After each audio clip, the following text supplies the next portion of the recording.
তাই আমি এই কথাটা স্পষ্ট বলতে চাই যে আমরা যারা ডক্টররা we are Bangladesh, we are doctor, we serve the humanity. আমরা বৈষম্য বিরোধী ছাত্র আন্দোলনেরই পার্ট এবং আমরা আপনাদেরকে সেবা দিয়ে থাকি। তবে আমরা জানি গতকালকে কিছু ঘটনা ঘটেছে। প্রথম ঘটনা, আমাদের নিউরোসার্জারি বিভাগের একজন রেসিডেন্ট সে রুগীকে অপারেশন করার জন্য অপারেশন থিয়েটারে যায় এবং সেখান থেকে রুগীর লোক তাকে বের করে তার উপরে ধস্তাধস্তি করে, তাকে মারে এবং তাকে সেভ করার জন্য আমাদের আরেক ডক্টর ওখানে যান এবং যাওয়ার পরে তাকে আক্রমণ করে অতর্কিতভাবে এবং তার কলার ধরে 208 নম্বর অপারেশন থিয়েটারের সামনে থেকে ডিরেক্টর স্যারের রুমের সামনে নিয়ে আসে 200 থেকে 300 মিটার মারতে মারতে, এবং এখানে নিয়ে এসেও তারা ক্ষান্ত হয় নাই। ডিরেক্টর স্যারের রুমের সামনে যে পিএ আছে সেই চেয়ারে তিনি বসেছিলেন এবং এই পিএর চেয়ারেও তার উপরে আক্রমণ করা হয়। আমরা দফায় দফায় বৈঠক করেছিলাম এবং বৈঠক শেষে আমাদের দুইটা সিদ্ধান্ত হয়েছে। এক নম্বর সিদ্ধান্ত, অনতিবিলম্বে 24 ঘন্টার মধ্যে যারা আক্রমণ করেছে আমাদের চিকিৎসকদের উপরে তাদেরকে গ্রেপ্তার করতে হবে। এবং 2 নম্বর দাবি ছিল যে আমাদের সিকিউরিটি নিশ্চিত করতে হবে।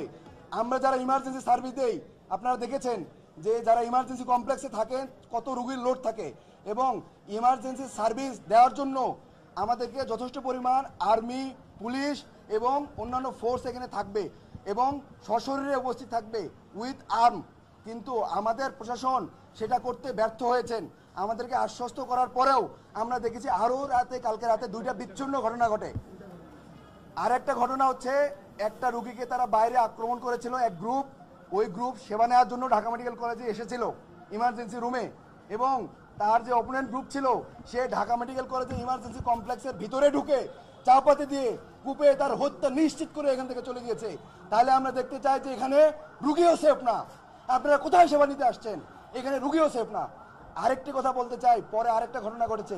আরেকটা ওসেকে, আমরা জানেন যে ইমার্জেন্সি রুমে ওসেকে একটা ক্রিটিক্যাল রুগী এসেছিল ক্রনিক কিডনি ডিজিজের, সেই রুগী মারা যায়।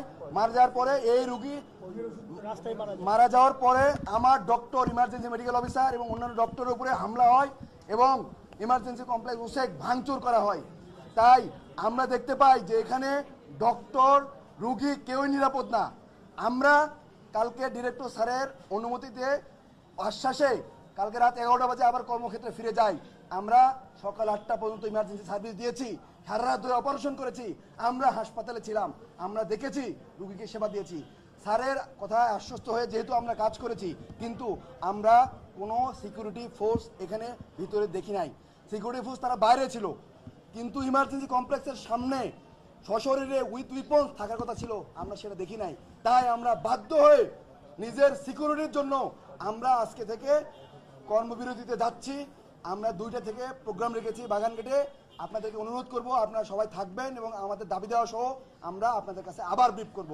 ধন্যবাদ। সকল ব্যাপারে আমি প্রশ্নের উত্তর দিব 2টা বাজে, আপনারা সবাই থাকবেন প্লিজ। আমাদের এখনো সুরাহা হয় নাই সারা বাংলাদেশের সমস্ত চিকিৎসক, সরকারি বেসরকারি সবাই। আপনার যদি কোনো প্রশ্ন থাকে প্লিজ আমাদেরকে 2টার পরে করবেন।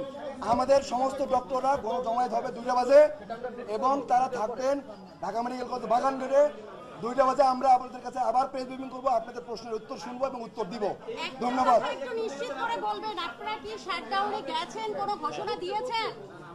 হ্যাঁ, আমরা প্রশ্নের উত্তর দিব। আমি যতটুকু বলেছি আপনারা মনে হয় মেসেজ পেয়েছেন। আমরা সমস্ত প্রশ্নের উত্তর দিব। 2টা বাজে আপনারা বাগানঘাটে থাকবেন, আমাদের আরো লোকজন আসবে, আমরা তখন আবার ব্রিফ করবো, আপনাদের প্রশ্নের উত্তর শুনবো। আপনারা আমাদের সাথে থাকেন, আপনারা আমাদেরই পার্ট, আমরা আপনাদের বাইরের কেউ না। We are Bangladesh. আমরা দাবি নিয়ে পরে কথা বলবো। আমাদের এখনো আলোচনা চলছে, এখনো কোনো কিছুই ফিক্সড হয় নাই। আলোচনা শেষে আমরা দাবি দেওয়া আপনাদের মাধ্যমেই গণমাধ্যমকে জানাবো।